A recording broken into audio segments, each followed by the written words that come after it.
strongly on remittances, and we'll talk about that a bit more when we get to migration. But those remittance flows are also dying out. So it's a very delicate situation. And the last thing that I would add is that there's not really just one government in Venezuela. There are two governments. There's the government of Nicolas Maduro, who a lot of the world sees as a dictator. He controls a territory. However, there's the government of Juan Guaido, who's the president of the National Assembly. That's a government recognized by the US, by Europe, by most of Latin America. So that means that Juan Guaido manages the country's ability to sell oil in many markets. He manages the bank accounts. He manages a lot of resources of the country. So if these two governments are in complete conflict, and it's like they control different functions of the state. So if they don't kind of coordinate, then the state can't do much. But they're not coordinating; they're fighting. Let me stop there. Thank you, Professor Rodriguez. How about Costa Rica? Professor Fioli, what was the situation in Costa Rica before the COVID hit the world? Thank you, Nico, and hello to everyone. It's great to be here and to be talking about the situation about COVID in Costa Rica. You know, before the crisis, of course, it's difficult to contrast with Venezuela. Everybody has, you know, their own perceptions formed along the years about what the situation of both countries, Venezuela and Costa Rica, might be. And Costa Rica is always highlighted for its exceptionalism in the region, and particularly in the Central American region. And I think we'll talk more throughout the course of the hour about some of those contrasts. But Costa Rica does have some serious challenges. And before the crisis, it had a very serious fiscal challenge. The fiscal deficit that the country had coming into the crisis was almost 7% of GDP. Now, that is, Professor Rodriguez might correct me, but I think that's broadly accepted as being a crisis level fiscal deficit. So the fiscal space that the country has to respond to COVID is really very restricted. I know you're going to ask more about that as we go into the subject, but I just want to highlight that that is a particularity of Costa Rica that you know, truly limits its ability to deal with the public health crisis that it's facing today. And it also had repercussions that kind of determined the political context in which it received the crisis. Because the country was focused on trying to solve the fiscal problem.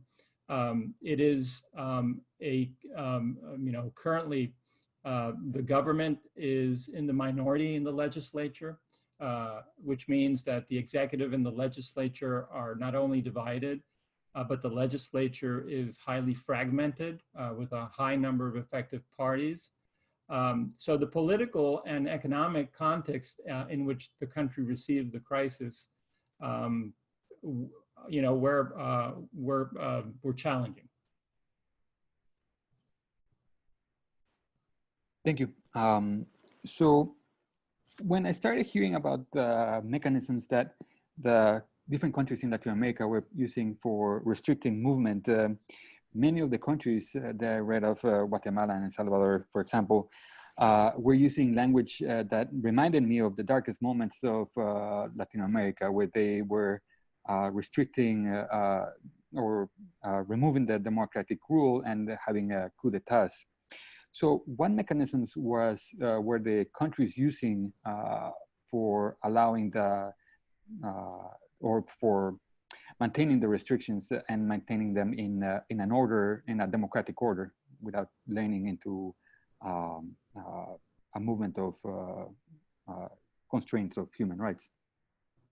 How about Professor Rodriguez? Would you like to answer that? Sure, yeah.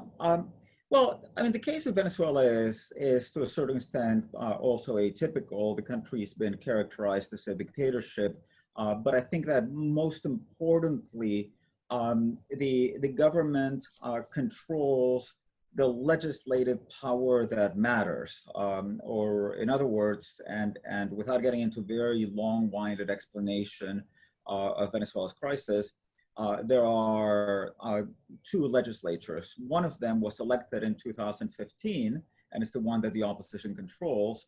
There's another one called the Constituent Assembly that was elected in 2017 in an election that was boycotted by the opposition and thus is completely controlled by Chavismo. That one is the one that has legislative powers because the Supreme Court took away the legislative powers from the first one.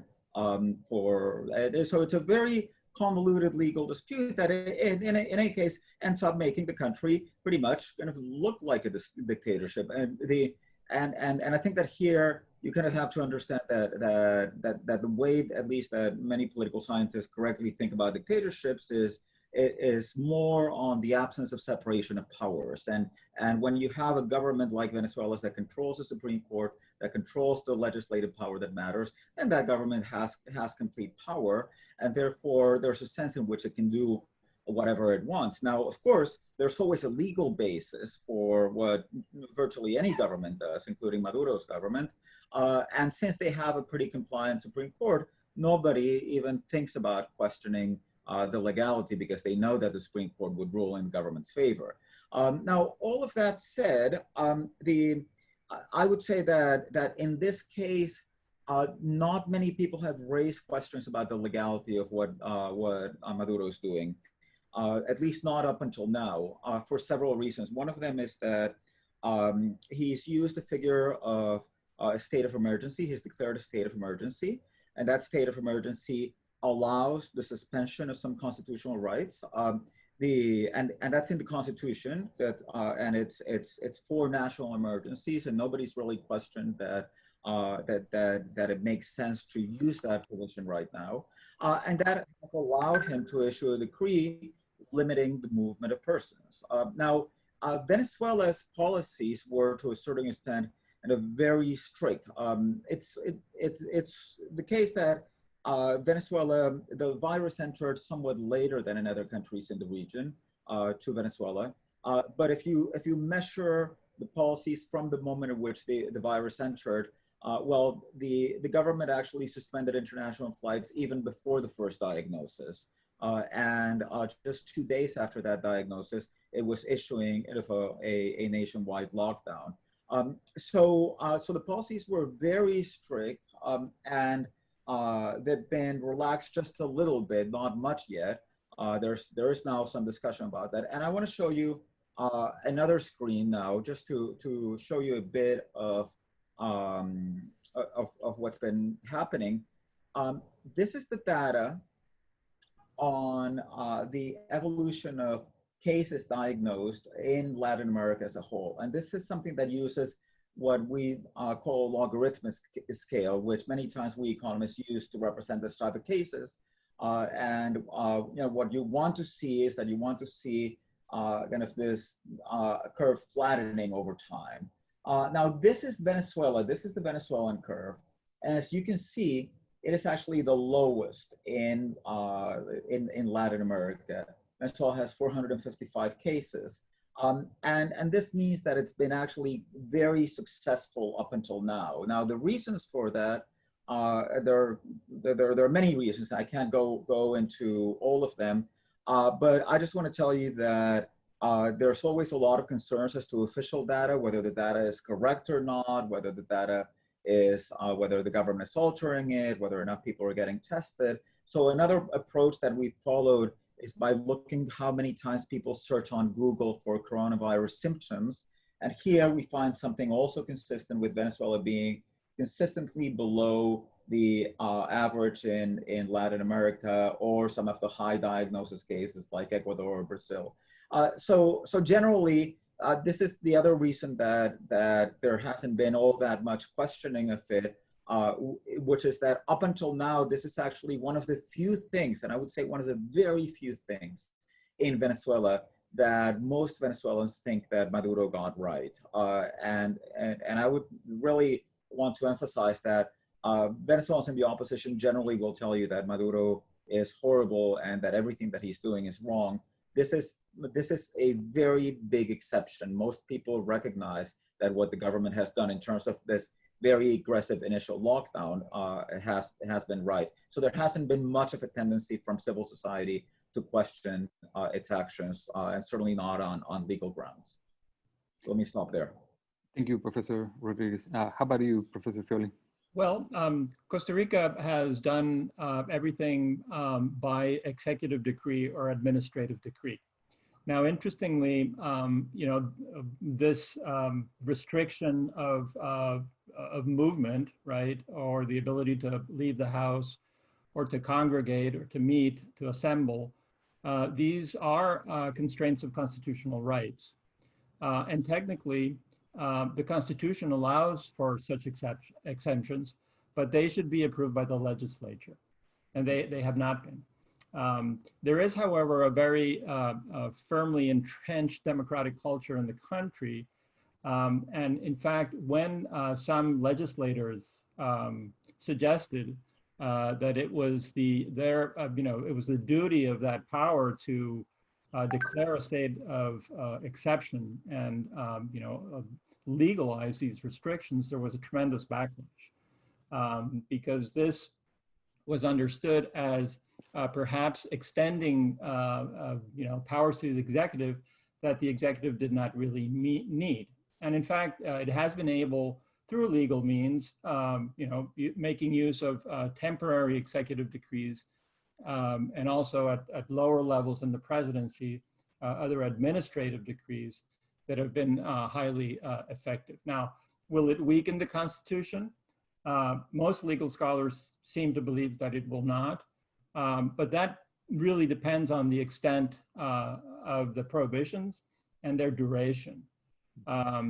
But so far, there is broad support for the measures among the population.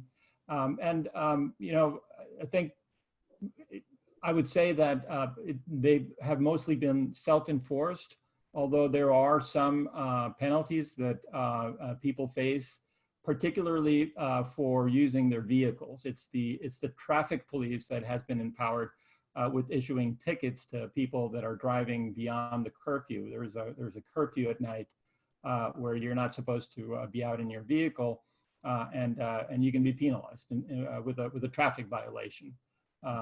But other than that, most of the enforcement has been voluntary. Thank you.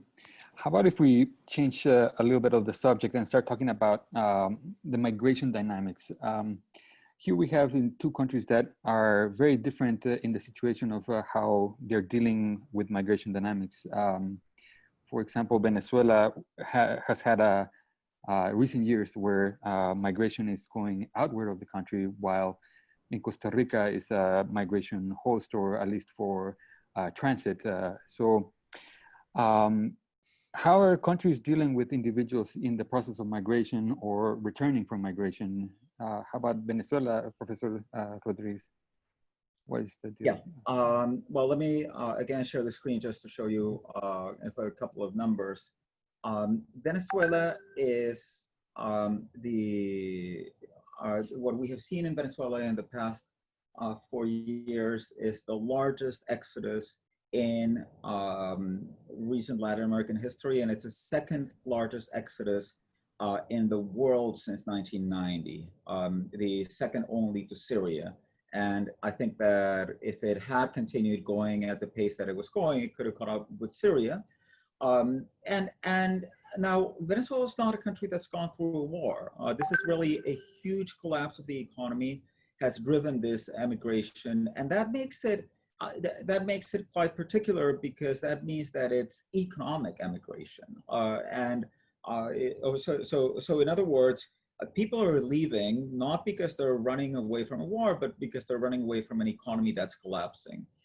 That also means that if people lose their jobs in their destination country, they're much more likely to try to return because those jobs were the reason that they were there. It wasn't.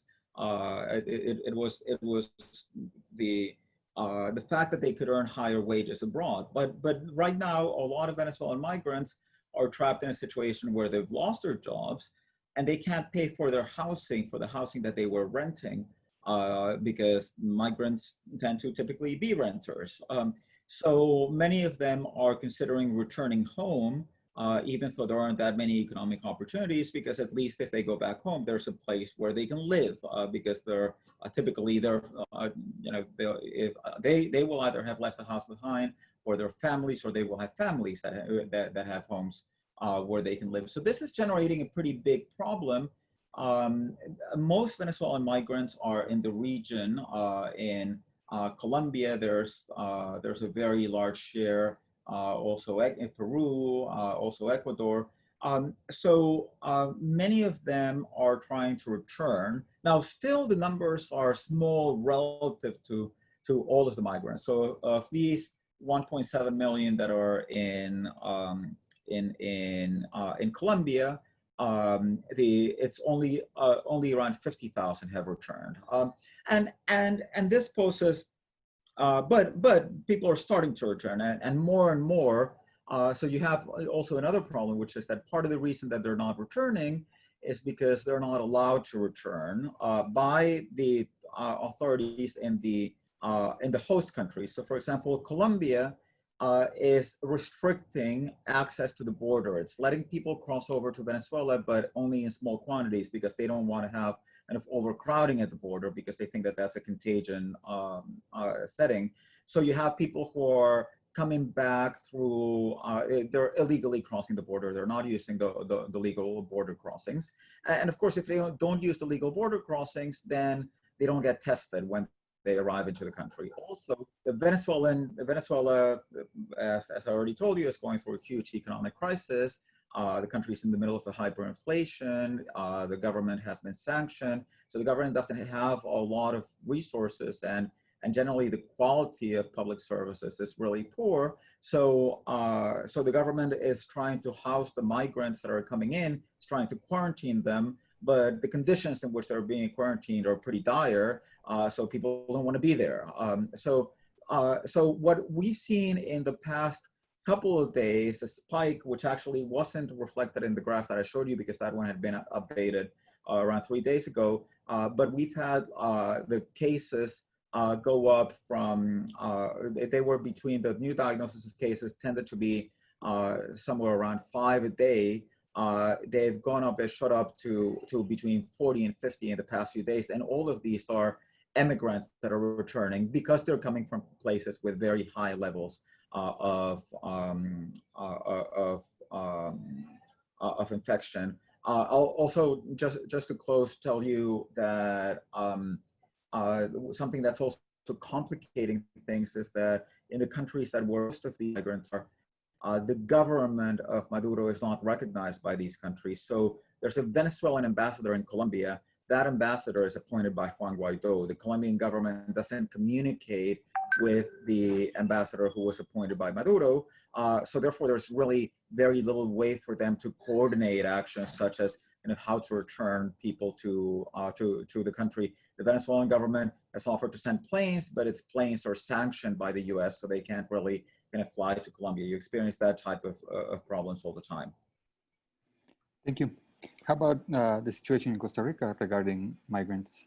Well, Costa Rica recognized the risk posed by migration early on, because, as you suggested, it has been a throughway for migrants making their way to the United States, really from around the world, coming up from the Southern Cone and the Andean region, from other continents even.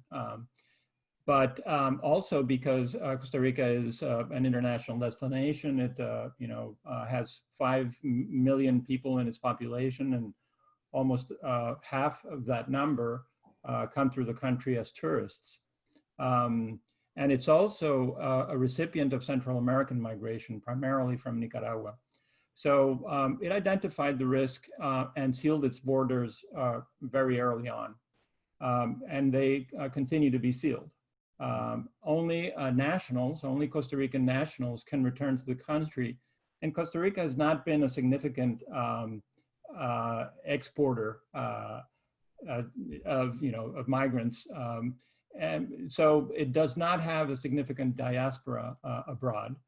There have been a number of Costa Ricans that found themselves around the world and have made their way back. They face a mandatory quarantine, 14 days. Transport drivers that are Costa Rican have to pass a diagnostic test before being allowed to cross the border, the land border. The only transit that is allowed, international transit that is in the international airport. You can't enter the country if you arrive there in transit. Now, there is great concern in the country for what seems to be a total lack of response to the crisis in Nicaragua, who, as you all know, is the northern neighbor to Costa Rica. Because despite the borders being sealed, as we all know, borders are porous. There have been some displays of, police and even military presence on the Nicaraguan side to prevent unguarded parts of the border to be, passed by people leaving Nicaragua. But there is tremendous pressure in Nicaragua for people to leave, because there has been, the response there to the crisis has been absolutely lacking. In fact, the government has done the contrary of what health and epidemiologists, experts suggest you should do. They have encouraged massive congregations of people. The country is facing quite there is in fact a lot of animosity that has erupted between the two governments. The legislature of Costa Rica in days past sent a missive, a letter to the Pan American Health Organization asking it to intervene as a matter of justice, because the lack of action on the side of Nicaragua is seen as really posing a tremendous threat to Costa Rica. So,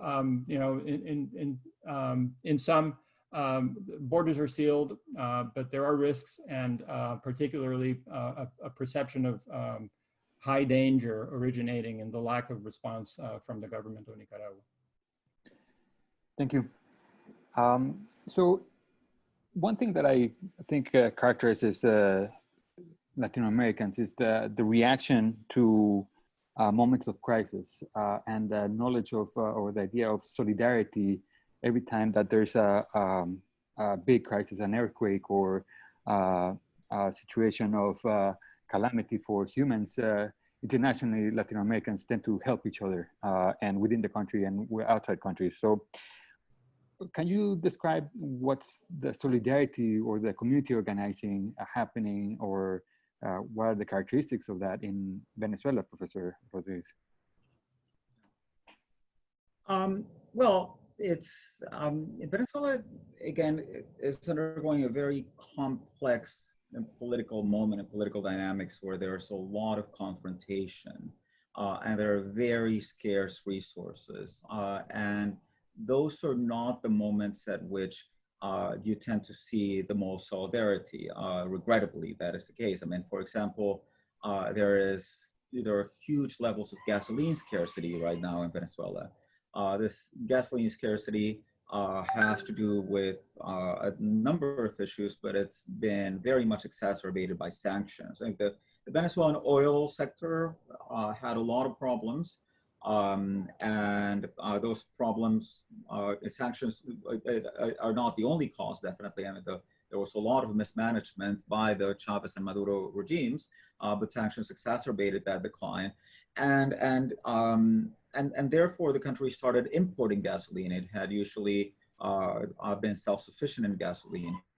Now the U.S. is blocking gasoline imports, and in fact, just as we speak, there's 5 Iranian tankers which are headed to Venezuela with gasoline, and the U.S. has sent some destroyers that apparently are going to try to block that entry. This is like almost our small Cuban Missile Crisis, but it's the Venezuelan gasoline crisis.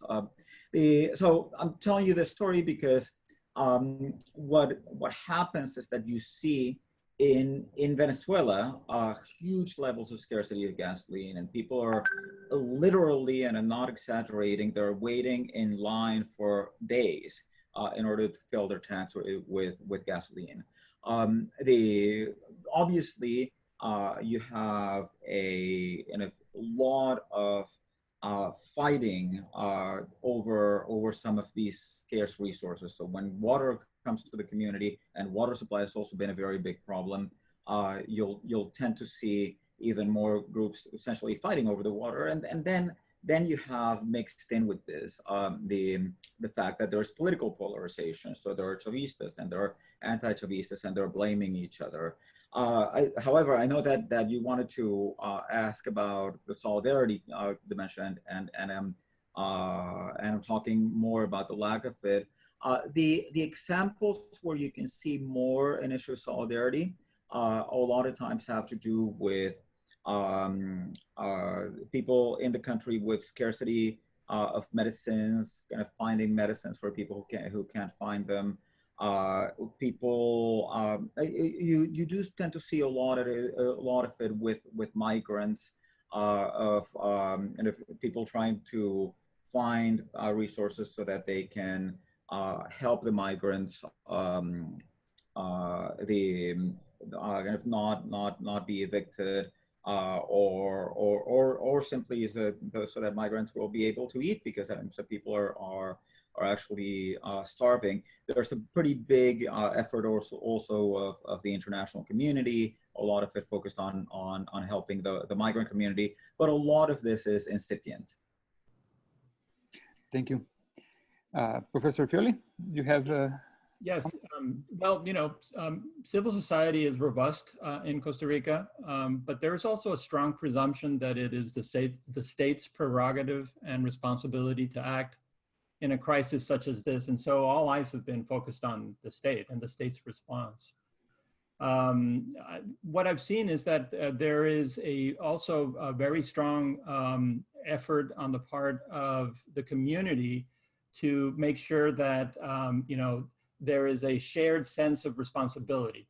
So, shaming people who aren't following the proper social distancing rules or are violating the curfew. And so you see this a lot in social media, for example, and in the traditional media as well. Over the weekend, there was a group of cyclists that congregated in one of the provinces to go on a ride, and they were all close together, didn't have face coverings or anything like that, and so immediately that made the first page of the newspaper. Interestingly, some groups mobilized against the stereotyping of older people early on during the outbreak of the crisis. There was a lot of talk as a result of the news that were flowing in from Europe, particularly Italy, but also eventually Spain, and at some point also New York, about triage decisions, and who would be allowed to live and who would not. And so where there is a need for triage, there was a concern on the part of these organizations that there might be stereotyping and discrimination against older people, which prompted the government to come forth with its protocols to demonstrate that it has very strong ethical protocols in place if the need should arise to take some of those decisions. And set minds at ease that there would not be any type of discrimination, including age or otherwise. Thank you. Before we enter the next topic, I want to remind our audience to share your questions with us in the chat box so we can include them in this conversation. So next, I want to talk to each professor about the artistic response to this coronavirus. We frequently forget about the restorative capacity that art has during moments of crisis for the individual and for the community. So how are artists finding a way to express themselves in this moment when the congregations are not happening, and what are the messages that they are sharing? Could you give your opinion or some examples, Professor Rodriguez? Sure. Yeah. As we know, a lot of the work of artists has transitioned to digital means.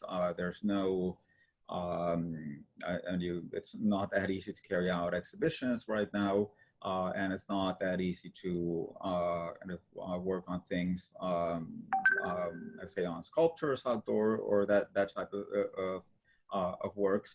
So you see a lot more dissemination online through social media. And I wanted to show you some examples of some work by some Venezuelan artists. So let me go again to the share screen. And so this is, oh wait, they're not seeing it yet.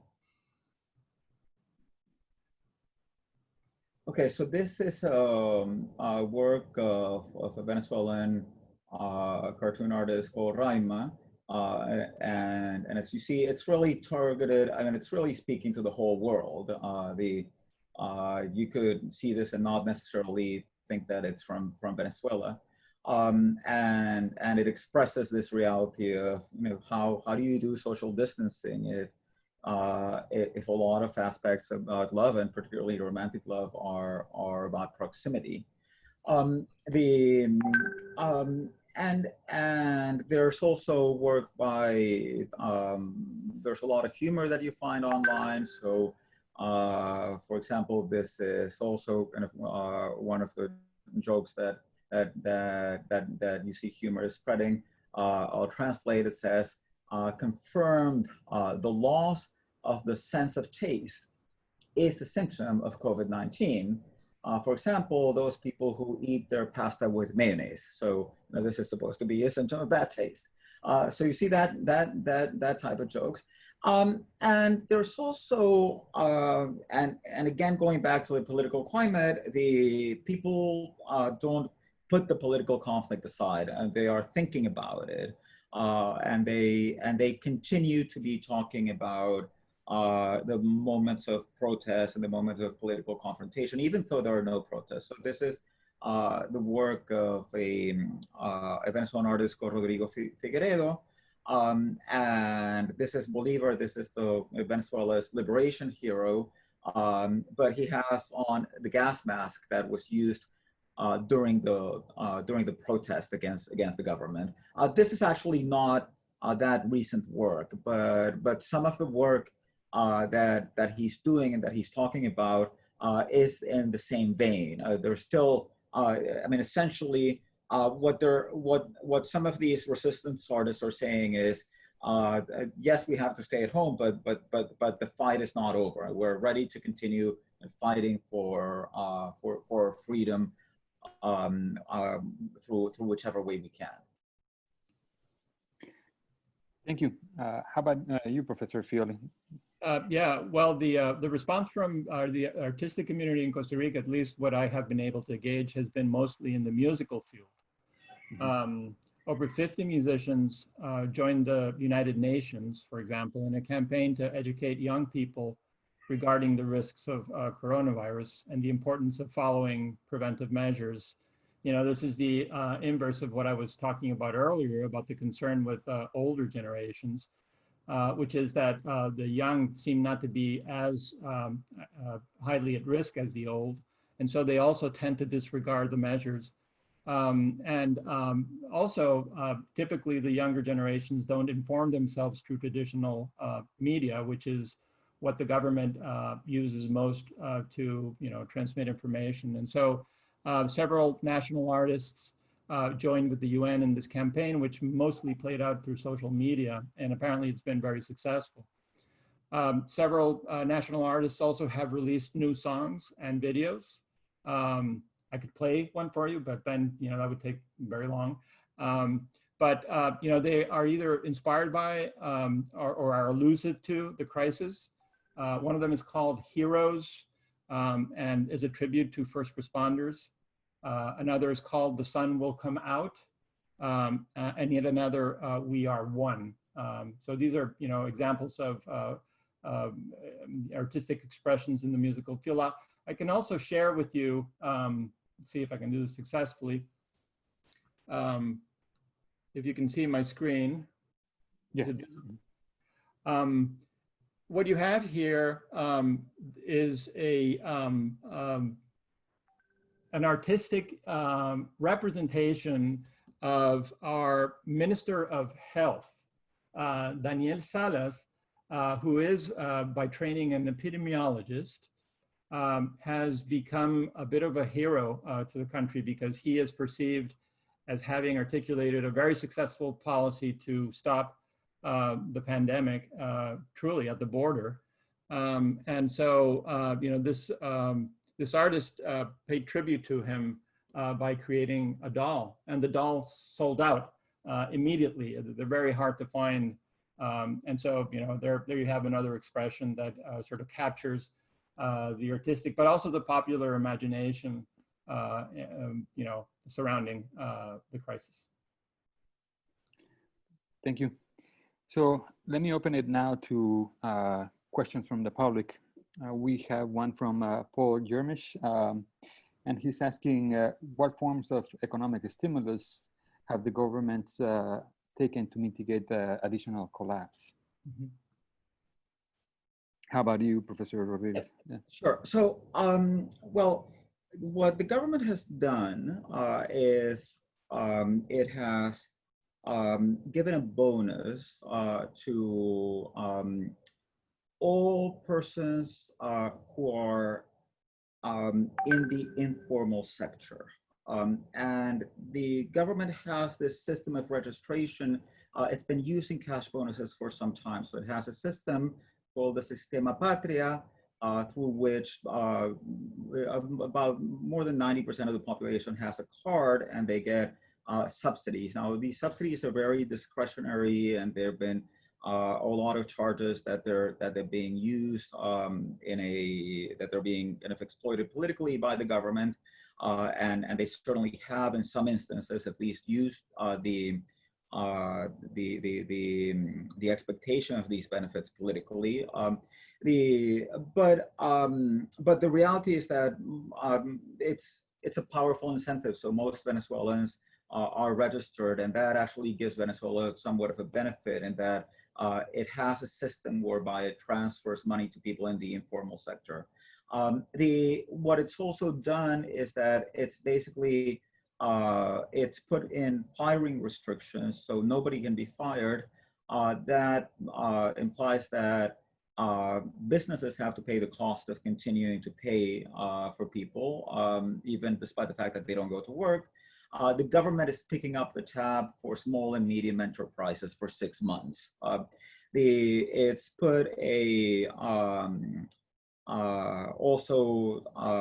it has essentially banned rents, so you can't collect rents on real estate also for a period of 3 months initially.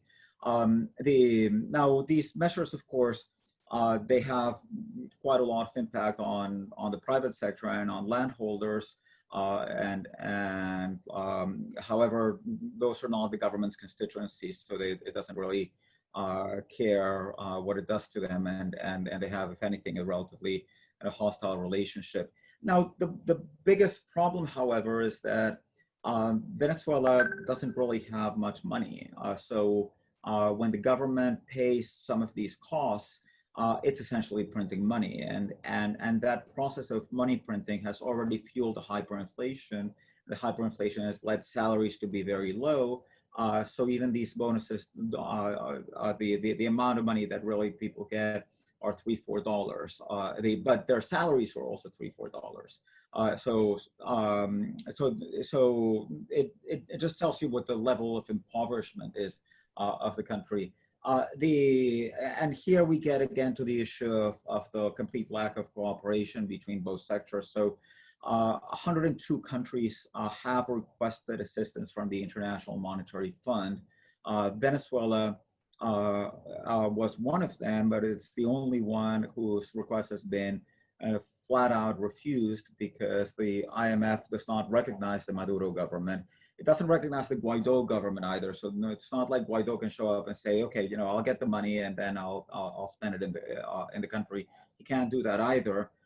So the country's governability crisis impedes it from accessing resources that that other countries could access. With the normal amount of financing that the IMF would make available under these conditions, you could pay to give each Venezuelan family that stays home $100 a month for a 5-month period. However, the money is there, but Venezuela is one of the few countries that, if not the only one really, that can't access it because of its governability problem. What's the situation in Costa Rica, Professor? Well, the government instituted a cash transfer program, which it called Proteger, to protect. And it's a program that covers all workers, including informal workers. Informal workers are about 36% of the workforce in Costa Rica, and they are covered by this program. It also covers those who work independently and also part-time workers. So its reach is relatively broad. Like Venezuela, Costa Rica has a fairly well-established network of social assistance, which is universal in its coverage. So it's sure to reach most of the people. I'm sure there will be some who fall through the cracks, but most will have access to some kind of assistance. Now, whether it is sufficient or not is entirely another matter. How generous it is, it's also hard to gauge. I think the assistance is doled out as a proportion of how each worker was impacted. And help can go from $100 to $150 a month. And I think it's capped right now at 3 months. So the government is counting on the crisis being temporary because, as in Venezuela, the problem is that, as I said at the outset, the country comes into the crisis with a very serious fiscal problem. So it doesn't have the money. These measures, limited as they are, will push the fiscal situation to a point where it's questionable whether it will be manageable or not. Now, the government has gone out seeking financial support and fortunately does not have the limitations that Venezuela has. And it is receiving assistance from the World Bank and the IMF, as well as the Central American Bank for Integration, all totaling, well over $1 billion. In fact, the country just signed a letter of intent with the IMF, and it is promising seriously restrictive policies as a result of that letter, including generating a primary surplus of over 2%. A primary surplus just means,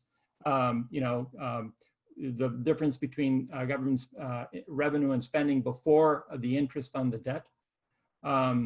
Last year, the country had a primary deficit of almost 3%. So to get a surplus of 2%, that means that you would have to generate 5 percentage points of GDP in new revenues or in cost savings, right, and less expenditure. So the problem is quite daunting. On the side of the business sector, the government has offered some loan relief to businesses, and a large part of the banking sector is nationalized in Costa Rica. There is private banking, but in competition with public banking, and so the public banking sector will offer some loan relief, and there's also some employment relief in the sense that employers have been authorized to institute labor flexibilization policies. So they have been able to reduce the work hours of their permanent workforce, and they have also been allowed to furlough workers, practices that previously were not allowed in the country, and now have been instituted as a result of the crisis. Thank you. So most of our audience, or the objective of this talk was aiming for teachers from the level K to 12. And in the process of reopening, this question is based from the question Diane Goldman sent us. In the process of reopening, what are the education sectors aiming to do? What policies are they thinking of reopening first? And what are the policies that we will see or we could see in the reopening? Professor Rodriguez, if you could share with us your opinion. Yeah. So reopening is not in the picture in Venezuela right now. The government has not announced the reopening. It has announced that the quarantine is going to continue.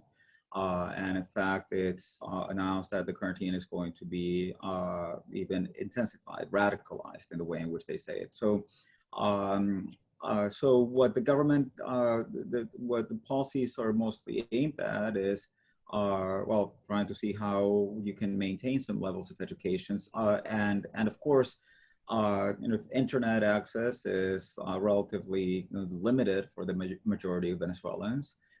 So there has been some increasing use actually of public television, of the public news network, of the publicly owned news network, to transmit classes on TV. But there is, however, significant economic pressure to reopen, in the sense that the business sector is already saying, well, we have to reopen, because they're feeling the pain. But on the one hand, the business sector isn't really that powerful politically in Venezuela, and also the Venezuelan economy, since it had already been undergoing a lot of trouble, then it's not like firms were doing that well. So the cost of, I mean, it's one thing to shut down if you were having profits, but if you were already having losses, then shutting down may not be that bad of an idea. Of course, it's not really that way, because as I said, they have to continue paying wages. But the reality is that there is currently no active discussion about reopening the educational sector. If anything, there's pressure. There's the business sector complaining about the need to get some businesses back to work. Thank you. How about Professor Fioli? Let me share this screen here with you to emphasize the point that the pressures in Costa Rica are the contrary. There is a widespread perception that the crisis has been contained. As you can see, the number of cases that have recovered is very high, and there's only a few hundred active cases in the country. And the number of deaths has been contained as well. Now, that's for a number of reasons. One could be that the underlying morbidity of the population was low to begin with. Costa Rica has a relatively good health system and good health statistics. But also, and I think most importantly, the success of containment. There is no community spread in Costa Rica at the present moment. And that, I think, is contributing to generate pressures to get back to some form of normality, and that includes schools. Now, the school calendar is different in Costa Rica, and there is a summer break, a midterm break in June or July, and I think that there is a widespread speculation that the schools might reopen in the aftermath of that break.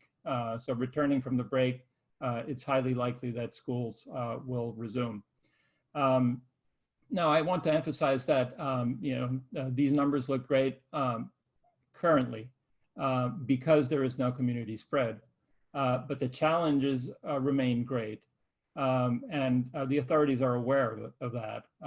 Once you open and you relax the limitations that are in place.